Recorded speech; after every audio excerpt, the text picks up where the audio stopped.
You don't just want customers, you want customers who'd be pissed if your brand disappeared tomorrow.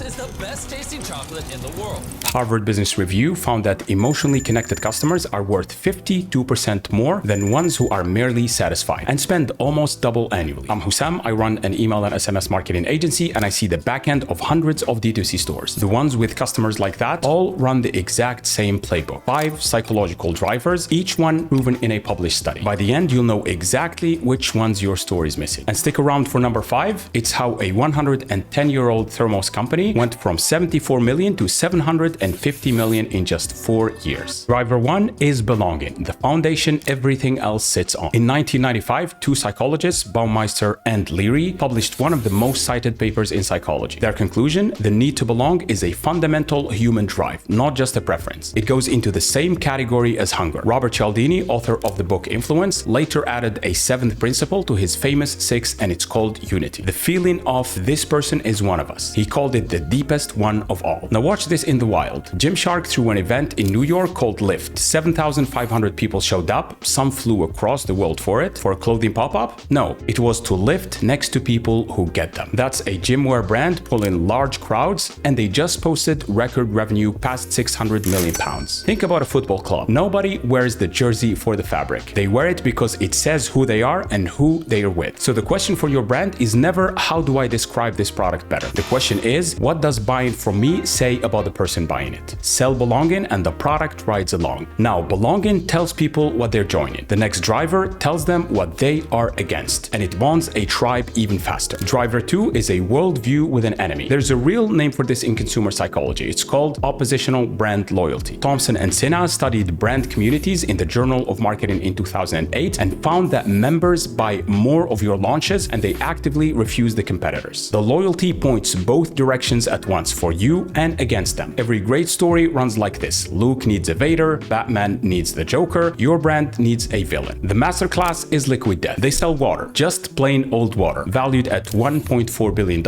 and roughly $263 million in revenue. And their villain was never Evian or other known water brands. Their villain was boring corporate marketing plus plastic bottles. Death to plastic is a stated mission of theirs, and their marketing VP openly talks about a deep distrust of corporate marketing. A whole generation that hates being marketed at picked their side. Now you might be thinking, won't picking a fight push people away?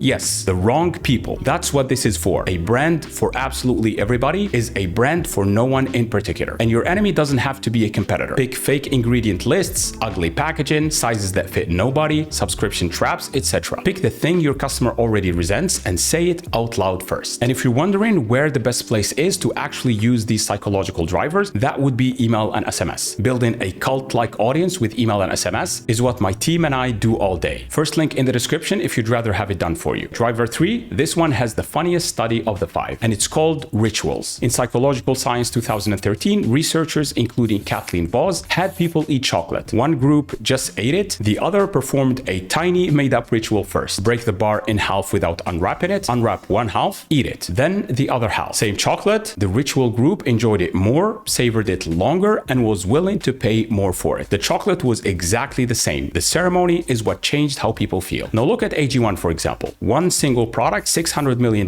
in 2024 according to Forbes. And what they actually sell is a morning ritual. Scoop, shake, drink before your coffee. Their website literally has a page that's called Daily Habit. A greens powder that tastes like a mowed lawn became the most defended morning ceremony on the internet. Your morning coffee works exactly the same as well. Half the attachment is the ceremony. The cup, the timing, the smell, and the first sip. For your brand, build one repeatable moment into using your product. The way it's opened, prepped, logged, and used. Small ceremonies compound into identity. Now, rituals make people defend what they do. Driver 4 makes them defend what they made. And that is effort and co-creation, the most underrated driver on this list. Psychologists Aronson and Mills ran a now famous experiment where people joined the discussion group. Some walk right in, other goes through an embarrassing initiation first. Afterwards, the initiated rated the exact same boring group as far more attractive. We love what costs us something because the brain has to justify the price it paid. You already know the modern version of this, which is the IKEA effect. People value furniture they assemble themselves way above identical pre-built pieces. It's why you'd defend that wobbly bookshelf you built with an Allen key and a bunch of swear words. Glossier ran this play better than anyone in D2C. Emily Weiss asked her blog readers one question: what's your dream face wash? Around 400 comments came in. They built the Milky Jelly Cleanser straight out of those answers, and it became a bestseller. The people in those comments bought it, obviously, but they also feel like it's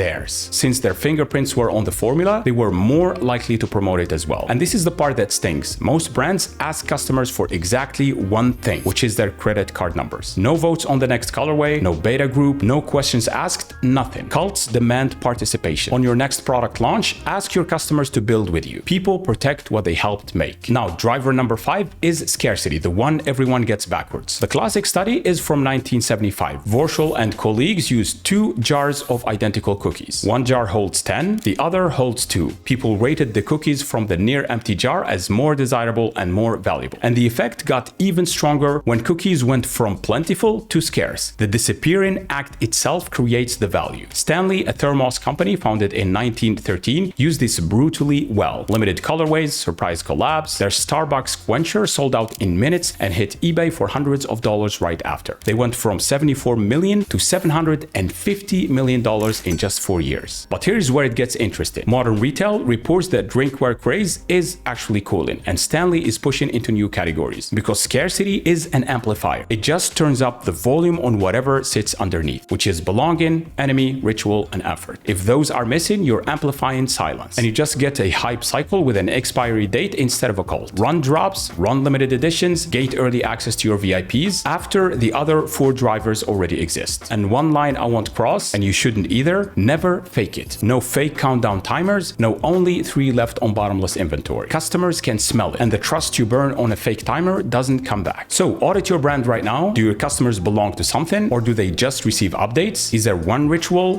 one insider word, one thing they helped build? If it's no down the line, then you know what to work on first. At our agency, Power Marketing, we use email and SMS to help ecom brands reinforce these 5 psychological drivers and turn merely satisfied customers into emotionally connected ones. If you'd like my team and I to build this email and SMS infrastructure for your brand, click on the first link in the description. We 13x'd one client's email revenue in just 30 days doing exactly this. And if you want to see the exact emails making D2C brands the most money right now, go watch this next video. None of these look like actual emails. See you in the next one.